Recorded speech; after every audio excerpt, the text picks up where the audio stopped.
Vous avez abordé le point sensible de la politique. La religion doit-elle entrer dans la sphère politique? Je suis tout à fait pour, non pas dans une perspective intégriste, mais pour défendre la civilisation européenne. Si nous ne le faisons pas nous-mêmes, d'autres s'en chargeront à notre place. Je pense que nous avons les dispositifs nécessaires pour nous en préserver, et pas seulement du point de vue culturel. Vous avez parlé de l'éducation des enfants. Je suis très favorable à ce que l'instruction religieuse soit renforcée. Oui, mais sous quelle forme? Comme l'a connue ma génération, par exemple, avec une instruction sur l'histoire du christianisme, au travers de l'Ancien Testament, du Nouveau Testament, etc. Ou envisagez-vous aussi une prière chrétienne commune dans les écoles publiques allemandes? Il est là le point de discorde. Je pense que ça n'a jamais fait de mal à personne. C'est comme la musique. Quand on apprend à jouer d'un instrument, on acquiert une sensibilité supplémentaire qui n'empêche pas de dire un jour ou l'autre, finalement je n'aime pas le piano. Et cet enseignement, la possibilité d'acquérir une oreille religieuse, c'est une chance pour un enfant. Et c'est important pas seulement sur le plan culturel, mais aussi sur le plan éthique et philosophique. Vous avez parlé de la crise que traverse le capitalisme effréné. Qu'est-ce qui peut freiner ce capitalisme d'un point de vue philosophique? Dans de très nombreuses cultures, ce sont les attitudes marquées par la religion, justement. Mais il y a un autre argument encore plus convaincant. C'est Jürgen Habermas qui l'avance, en l'occurrence, et on ne peut vraiment pas le soupçonner d'être un philosophe des religions. Il dit qu'on a un besoin urgent de la religion, qu'il faut saluer son retour en tant que contrepoids, en tant que pôle discursif opposé d'une société qui sombre dans la folie du tout est possible. Il appelle ça le naturalisme et il dit que si on n'y oppose pas les principes éthiques d'une théorie de la connaissance qui se nourrit à d'autres sources, il ne peut pas y avoir de discours constructif, pas dans une société qui laisse grand ouverts les espaces de liberté. Et pour cette notion de principe, je dis qu'il faut ouvrir la porte à la religion. La société la recherche de toute façon et elle la développe. Ranimons les dispositifs traditionnels de l'Europe et nous irons beaucoup mieux qu'en laissant les rênes à d'autres.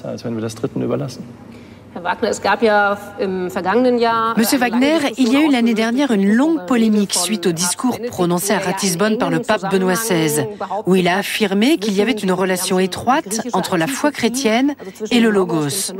Le logos, c'est ce concept de la raison humaine incarné par le langage et qui est développé dans la Grèce antique.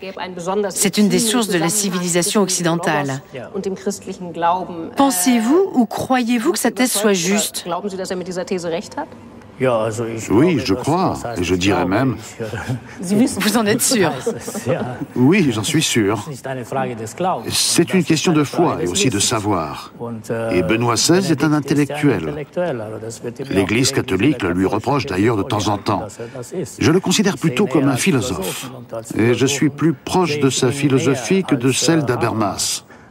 Habermas fait toujours très attention à négocier les virages, ce qui est très allemand.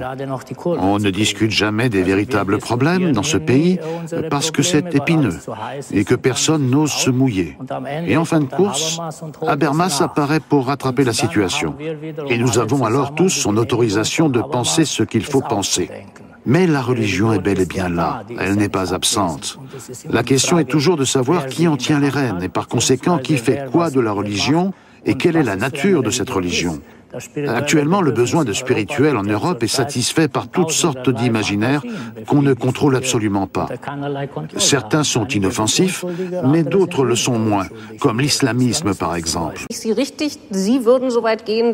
Monsieur Wagner, si je vous ai bien compris, vous iriez prendre le parti totalement contraire au politiquement correct, qui est de dire, contre cette sorte de mélange de nationalisme et d'islam politisé, la seule défense possible pour l'Europe est d'opposer une sorte de transnationalisme européo-chrétien?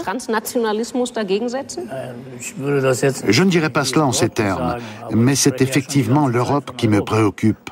Non pas les États nationaux individuellement, puisqu'on peut partir du principe qu'ils se sont mis d'accord pour former l'Union européenne.